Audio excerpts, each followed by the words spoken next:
l'intimité de l'histoire. Aujourd'hui, Clémentine, plus qu'une chronique, une enquête de fond, puisque vous allez nous révéler si Pierre le grand tsar de Russie, fondateur de Saint-Pétersbourg, a tué son propre fils. Je peux vous dire que ça va faire grand bruit, vos révélations.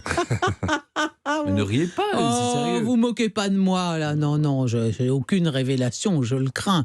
Mais enfin, quand même, réfléchissez à ça, le fait d'avoir un aussi grand roi comme Pierre le Grand, comme père, voilà, Pierre le Grand, tsar de Russie, c'est quand même l'un des plus admirables et des plus nobles personnages de l'histoire de la Russie.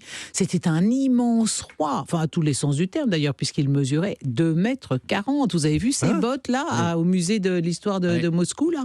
On voit ces bottes, on dirait les bottes de 7 lieues. C'était un homme extrêmement curieux qui manifesta une insatiable curiosité pour le monde. Souvenez-vous qu'il voyagea 18 mois dans l'Europe entière, en Prusse, aux Pays-Bas, en Angleterre, en Italie, en France, naturellement. Il a travaillé sous un nom d'emprunt comme simple ouvrier sur des chantiers navals. Vous en connaissez beaucoup des rois comme ça.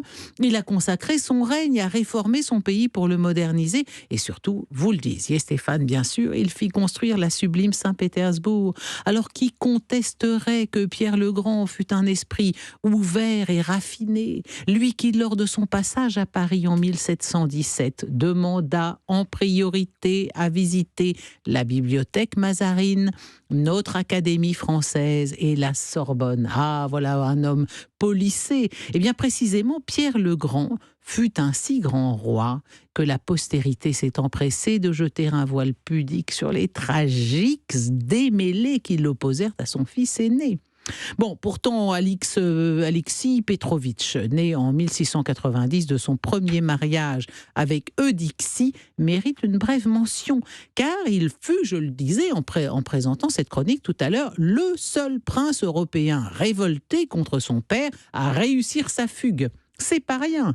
Bon, il avait quand même des goûts communs avec son père, notamment le goût des beuveries et des amours ancillaires. Il aimait bien coucher avec des petites servantes. C'était non seulement un fêtard, mais un paresseux, sans ambition, n'aimant ni l'étude, ni la marine, ni la guerre. Bref, son père, qui attendait beaucoup de lui parce que c'était son aîné, était constamment déçu. Et en plus, son fils était soutenu par les popes, les prêtres donc et les boyards, et il va devenir bien vite l'influençable Alexis, le symbole du retour à la tradition et le champion de l'opposition aux réformes que son père imposait à son pays, il faut bien le dire, avec une certaine brutalité. Il faut rappeler quand même qu'il avait imposé l'habit à l'européenne. L'habit à l'européenne, l'interdiction de la barbe. Oui, c'était quand même un petit peu violent. Donc c'est vrai qu'Alexis, il a été en gros récupéré, instrumentalisé par les opposants à son père. Bon, alors Alexis, lui, qui tient, vous l'avez compris, qui tient plutôt du bon à rien, il s'enflamme contre son papa, il s'engage auprès de ses partisans à supprimer toutes les réformes de son père lorsqu'il lui succédera. Son père le rappelle à l'ordre quand même. Tu ne veux rien faire, ni rien apprendre. Une fois au pouvoir, tu seras obligé de te faire donner la béquée comme un petit oiseau. Tu t'amenderas et tu feras en sorte d'être utile à l'État, sinon tu seras déshérité. Et finalement, en 1716, Pierre donne le choix à son fils entre régner ou se faire moine. Alors, Alexis choisit la deuxième solution, mais moine, vous y pensez, moine, un bambochard dans son genre, c'est pas possible. Et son père aurait dû se méfier à ce moment-là, parce qu'Alexis va fuir la Russie. Il gagne Vienne, en Autriche, puis le Tyrol et Naples. Et il pense avoir réussi son coup.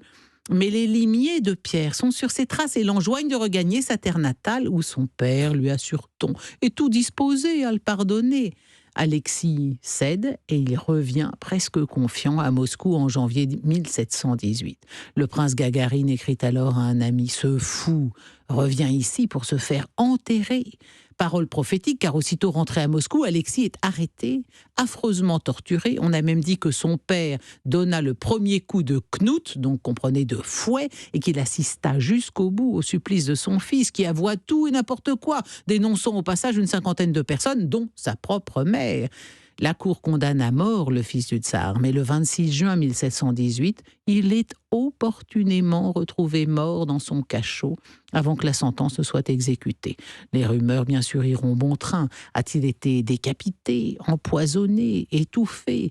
Est-il mort sous les coups de son propre père ? Il aurait reçu une quarantaine de coups de fouet et son père, impassible, aurait dit au bourreau « Continue ». Quoi qu'il en soit, Alors, il est mort de quoi ? il est mort sous les coups. Il est mort trop. Ah oui, oui. il est mort sous les coups. De ça. En tout cas, sa mort a procuré à Pierre Ier un grand sentiment de soulagement. Le fait est qu'il ne voyait pas en ce malheureux fils il ne voyait pas vraiment un adversaire politique. Il n'avait pas la taille, mais il avait bien compris que si ce fils survivait, c'en était fini de tout ce que lui avait consacré sa vie à imposer en Russie. Fin 1718, quelques mois après la mort d'Alexis, il fait graver une médaille où la couronne impériale émerge d'un nuage, est illuminée par les rayons du soleil, et cette médaille porte une inscription qui en dit assez long sur son état d'esprit du moment. L'horizon s'est éclairci. Merci, papa. Eh bien, dis donc.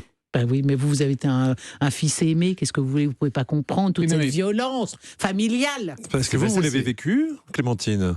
Non, on en a déjà parlé avec Stéphane. Moi, j'ai reçu c'était des coups de ceinture chez nous. On avait un martinet qui ne servait pas à grand-chose, mais la pédoplégie était autorisée quand on était petit. Ce que je ne comprends pas, c'est comment le tsar Pierre le Grand se plaint que son fils ne l'aime pas s'il ne lui a pas donné d'amour. Et forcément, on est toujours déçu par des enfants si on ne les élève pas. C'est vrai. Et il aurait dû aller voir un médiateur François familial. Zolto est passé par là. Enfin, merci Clémentine. Là, vous avez été excellente. Maintenant, on va voir les résultats. Je ne contrôle plus rien. Je passe la main à Jean-Luc Lemoyne pour le quiz Born to be Alive.